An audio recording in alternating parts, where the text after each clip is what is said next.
జై శ్రీమన్నారాయణ. ఆపదాముపహర్తారం దాతారం సర్వసంపదాం లోకాభిరామం శ్రీరామం భూయో భూయో నమామ్యహం.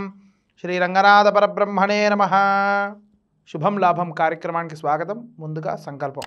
శుభాభ్యుదయార్థంచ శుభే శోభనే మంగళే ముహూర్తే అత్ర పృథివ్యాం జంబూద్వీపే భరతవర్షే భరతఖండే శకాబ్దే మేరోర్ దక్షిణే దిగ్భాగే శ్రీరంగస్యోత్తర దిక్ప్రదేశే కృష్ణా గోదావర్యోర్మధ్యదేశే సమస్తదేవతా భగవద్భాగవతాచార సన్నిధౌ अस्मिन् वर्तमान व्यावहारिक चांद्रमानेन प्रभवादि श्रेष्ठ संवत्सराणां मध्ये श्री शोभकृत्नाम संवत्सरे उत्तरायणे हेमन्त ऋतौ पुष्यमासे शुभे शुक्लपक्षे नवम्यां शुभतिथौ वासरः वासरस्तु.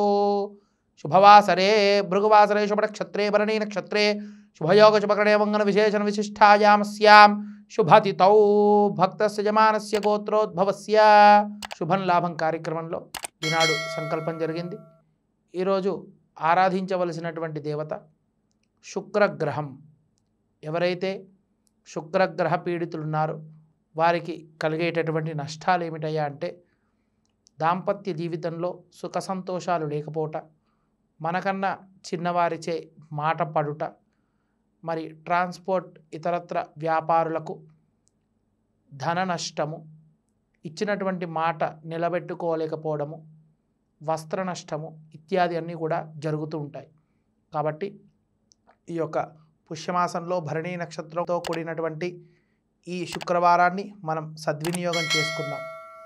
ఈ విధమైనటువంటి శుక్రగ్రహ పూజ ఆచరించడం వల్ల, ఈ యొక్క శుక్రుడి పూజ ఏ విధంగా ఆచరించాలంటే, తెల్లవారుజామున తలస్నానం చేసి తెల్లటి వస్త్రాలను ధరించి శర్కర, పాలవ్, అటుకులతో చేసినటువంటి పాయసాన్ని శుక్రగ్రహానికి షోడశోపచార పూజలు అర్పించి ఆరగింపులాగా చూయించి అటు తర్వాత ఏకాక్షి అయినటువంటి ఒకరికి భోజనము పెట్టి ఆ తర్వాత వారు ఆ రోజు మొత్తము పాయసము, పాలు, పండ్లపైనే ఉండి ఇతరత్ర అన్న ప్రసాదాలు ఏమీ తీసుకోకుండా దీక్షగా ఉన్నట్లయితే వారికి శుక్రగ్రహం అనుకూలిస్తుంది. అంతేగాక ఈ యొక్క తాంత్రికమైనటువంటి రహస్యాన్ని కూడా తెలియజేస్తున్నాను.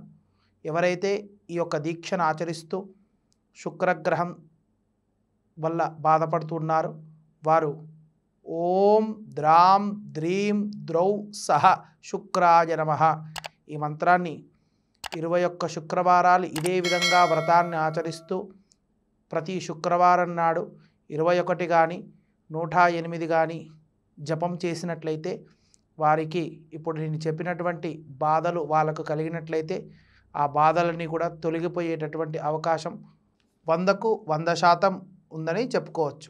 జై శ్రీమన్నారాయణ.